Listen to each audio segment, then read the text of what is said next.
అర్ధరాత్రి వేళ బానా ఇంకా తన స్నేహితులు మసుదా సినిమా చూసి బైక్ మీద తిరిగి హాస్టల్కి వెళ్తున్నారు. వాళ్ళు బైక్ మీద వస్తున్నప్పుడు ఆ దారంతా తెల్లటి పొగమంచు దుప్పటిలా ఆ ప్రాంతాన్నంతా కప్పేసింది. అలా వెళ్తుండగా బానాకి కట్టెల మోపుని నెత్తిమీద పెట్టుకున్న ఒక అమ్మాయి ఎదురుగా రావడం కనిపించింది. అలా వస్తున్న ఆవిడ వారిని దాటి వెనక్కి వెళ్ళిపోయింది. ఇంత రాత్రివేళ ఒక అమ్మాయి కట్టెల మోపుతో వెళ్ళటం ఏంటా అని అనుకున్న బానా ఆమె వైపే చూస్తూ ఉన్నాడు. వాళ్ళని దాటి వెనక్కి వెళ్ళిన ఆమె సడన్గా మాయమవడం బానా గమనించాడు. ఇప్పుడే మసుదా సినిమా చూడటం వల్ల ఆ అమ్మాయి రావటం మాయమవటం నా భ్రమేమో అనుకొని ఎదురుగా రోడ్డు వైపు చూస్తూ ఉండగా మళ్ళీ అదే అమ్మాయి కట్టెల మోపుతో ఎదురుగా రావడం గమనించిన బానా షాక్ అయ్యాడు. బానాకి తెలియని భయం మనసులో ప్రవేశించింది. ఆ అమ్మాయి ఎదురు రావడం, వీరిని దాటి మాయమవటం పదే పదే జరగడంతో బానాకి భయం ఇంకా ఎక్కువై అసలు అక్కడ ఏం జరుగుతుందో తెలుసుకోవాలి అని బండిని ఆపుతాడు. బానా స్నేహితులు, ఏమైంది బానా, బండెందుకు ఆపావు అని అడిగారు.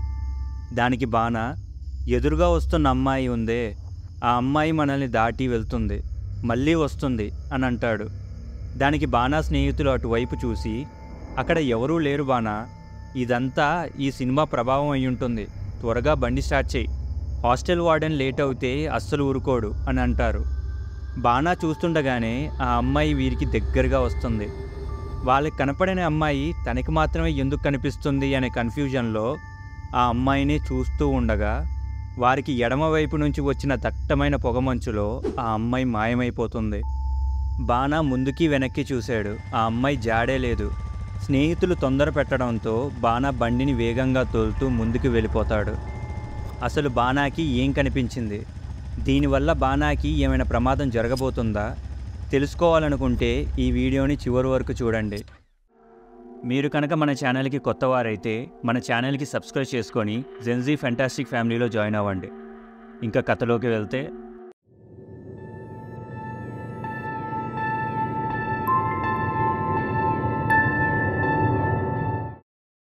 ఆ రాత్రివేళ బానా స్నేహితులందరూ ఫ్రెష్ అవ్వడానికి వారి రూమ్కి వెళ్ళారు. బానా ఈరోజు తాను ఏం చూశాడా అనే ఆలోచనలతో ఫ్రెష్ అవ్వడానికి బాత్రూంలోకి వెళ్ళాడు. అతను స్నానం చేస్తుండగా హాస్టల్లో కరెంటు పోయింది. కరెంటు పోవడంతో హడావిడిగా స్నానం ముగించేసి బానా టవల్ తీసుకున్నాడు. కానీ ఆ టవల్ చాలా మెత్తగా, స్మూత్గా, విడివిడి దారాలుగా ఉన్నట్టు అనిపించి తన చేతుల్లో ఉన్న టవల్ని క్షుణ్ణంగా చేతులతో తడిమి పరిశీలిస్తే అది చాలా పొడవుగా ఉన్న ఆడవారి జుట్టులా కనిపించి వెంటనే గట్టిగా అరుస్తాడు. అప్పుడే కరెంటు రావడంతో అది టవలే అని తెలుస్తుంది. ఫిజికల్గా తన కళ్ళకి టవల్లా కనిపిస్తున్న స్పర్శకి అది జుట్టులా ఉంది. దెయ్యం సినిమా ప్రభావం తన మీద బానే పడింది అని అనుకొని ఆ టవల్ని కట్టుకొని బయటికి వచ్చేశాడు. బానా ఆ రాత్రి వేళ మెస్లో తినడానికి వెళ్తాడు. అక్కడ తను ఒక్కడే ఉన్నాడు. వెంటనే తినేసి బానా తన రూమ్కి తిరిగి వెళ్తున్నాడు. అప్పుడు సడన్గా ఒక నల్లని ఆకారం బానాకి కనిపిస్తుంది. వెంటనే మళ్ళీ చూశాడు. కానీ ఈసారి అక్కడ ఎవరూ లేరు. ఏంటి ఈ రోజంతా ఇలా జరుగుతుంది అని అనుకున్నాడు. తర్వాత తన రూమ్కి వెళ్ళిపోతాడు. తన రూమ్లో బానా నిద్రపోతూ ఉంటాడు. పిచ్చి పిచ్చి కలలు రావడం వల్ల బానా లెగిసి కూర్చుంటాడు. ఎదురుగా నల్లటి మనిషి ముఖ ఆకారం తననే చూస్తూ ఉండటం గమనించి ఆందోళనగా లెగిసి లైట్ ఆన్ చేశాడు. అక్కడ గోడపైన నల్లటి చీమలు మనిషి ఆకారం వచ్చేలా కుప్పగా ఉన్నాయి. అదంతా చూసి బానాకి తెలియని భయం మొదలైంది. తన స్నేహితుల రూమ్లోకి వెళ్ళి పడుకుంటాడు. మిట్ట మధ్యాహ్నం 12ంటికి బానా నిద్రలేచాడు. తన స్నేహితులందరూ, ఏంట్రా బాబు, నువ్వు ఒక్కసారి నిద్రపోతే మళ్ళీ లేచేలా లేవుగా అని అన్నారు. నిద్రమత్తులో ఏమైందిరా అని బానా అన్నాడు. దానికి తన స్నేహితులు, నీకు నిన్న రాత్రి నుంచి మీ చుట్టాల నుంచి ఫోన్ వస్తుంది. మీ మామయ్య నాగేష్ చనిపోయారంట, వెంటనే బయలుదేరి మీ ఊరు కాన్సారికి రమ్మన్నారు. ఈ విషయం నీకు చెప్పడానికి రాత్రి నుంచి నిన్ను లేపుతుంటే నువ్వు అసలు లేవటం లేదు. వెంటనే మీ వాళ్ళకి తిరిగి ఫోన్ చేయి అని అన్నారు. బానా వాళ్ళ అమ్మకి ఫోన్ చేశాడు. అప్పుడు వాళ్ళమ్మ, ఏమైందిరా బానా, అసలు ఫోన్ లిఫ్ట్ చేయలేదు. సరే బానా, నాగేష్ మామయ్య చనిపోయారు, తాతయ్య వెంటనే నిన్ను ఊరికి రమ్మంటున్నారు. ఏం పనులున్నా సరే వాటిని వదిలేసి వెంటనే ఊరికి బయలుదేరు అని చెప్తుంది. దానికి బానా, సరే అమ్మా అని అంటాడు. బానా రాత్రిపూట బస్సులో కాన్సా గ్రామానికి వెళ్తున్నాడు. చాలా రాత్రి అయింది. కానీ చంద్రుడి వెలుతురులో బయట ఏం జరుగుతుందో స్పష్టంగా కనిపిస్తుంది. బాణా చూస్తుండగా ఒక నల్లటి విచిత్రమైన పక్షి బస్కి సమాన వేగంగా ఎగురుతుంది. బాణా దానిని అలానే చూస్తున్నాడు. అది నేరుగా బస్ టైర్ని దాని ముక్కుతో గుచ్చి పంచర్ చేసి బస్ ఆగిపోతుంది. ఏం జరిగిందా అని బస్ డ్రైవర్ ఇంకా కండక్టర్ కిందకి దిగి బస్ టైర్ని పరిశీలిస్తారు. అక్కడ వారు చూసిన దాన్ని చూసి షాక్ అవుతారు. ఒక విచిత్రమైన పక్షి కేవలం దాని ముక్కుతో బస్ టైర్ని పంచర్ చేసింది. అది చాలా వేగంగా గుద్దుకోవడం వల్ల ఆ పక్షి చనిపోయింది. బస్సులో ఉన్నవారందరికీ జరిగింది చెప్పి కిందకి దింపుతారు. బాణా ఆ పక్షి శవాన్ని చూస్తాడు. జాలి కలిగి ఆ పక్షి శవాన్ని తీసుకొని రోడ్డు పక్కన పాతి పెడదామని అనుకుంటాడు. దానికోసం గొయ్య కూడా తవ్వాడు. అదే టైంకి బస్ కండక్టర్, సార్ ఇంకో బస్సు వచ్చింది, వెంటనే ఎక్కండి అని పిలుస్తాడు. దాంతో బాణా కంగారుగా ఆ పక్షి శవాన్ని పాతి పెడదామని అనుకుంటాడు. కానీ ఆ పక్షి లేచి బాణా చూస్తుండగానే ఎగిరిపోతుంది. బాణా ఏం చూస్తున్నాడో అస్సలు అర్థం కాలేదు. అయోమయంగా బస్సు ఎక్కి తన సొంతూరైన కాన్సార్ గ్రామానికి ప్రయాణం అయ్యాడు.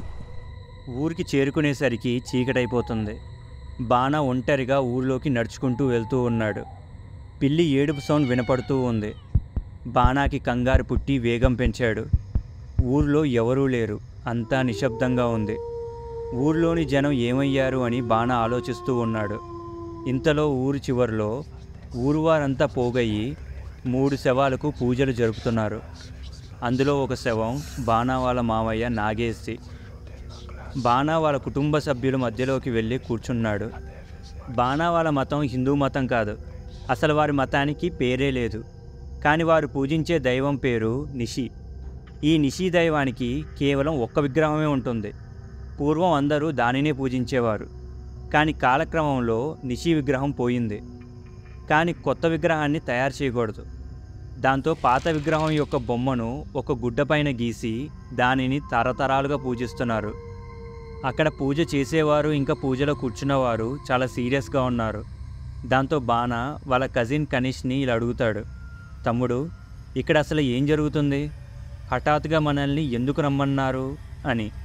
దానికి కనిష్ ఇలా జవాబు చెప్తాడు, గత కొన్ని రోజులుగా మన మతంలోని మగవారు చనిపోతున్నారు. దాంతో మన మత పెద్దలు బాగేశ్వరరావు గారు మన పైన నిషి కోపంగా ఉంది అని, అందుకే ఇలా జరుగుతుంది అని, క్షమాపణ కోసం మన ఊరు వారంతా పూజలో కూర్చుండేలా నిర్ణయం తీసుకున్నారు అని చెప్తాడు. అంటే మనం కూడా పూజ చేయాలా అని బాణా అంటాడు. అవునన్నయ్య అని కనిష్ చెప్తాడు. అసలు ఇక్కడ ఏం జరుగుతుందో బాణాకి అసలు ఏమీ అర్థం కావట్లేదు. To be continued.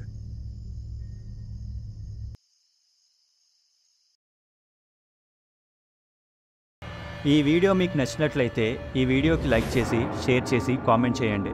ఇలాంటి మరిన్ని ఇంట్రెస్టింగ్ స్టోరీస్ కోసం మన జెన్జీ ఫెంటాస్టిక్ ఛానల్ని సబ్స్క్రైబ్ చేసుకోండి. Thank you.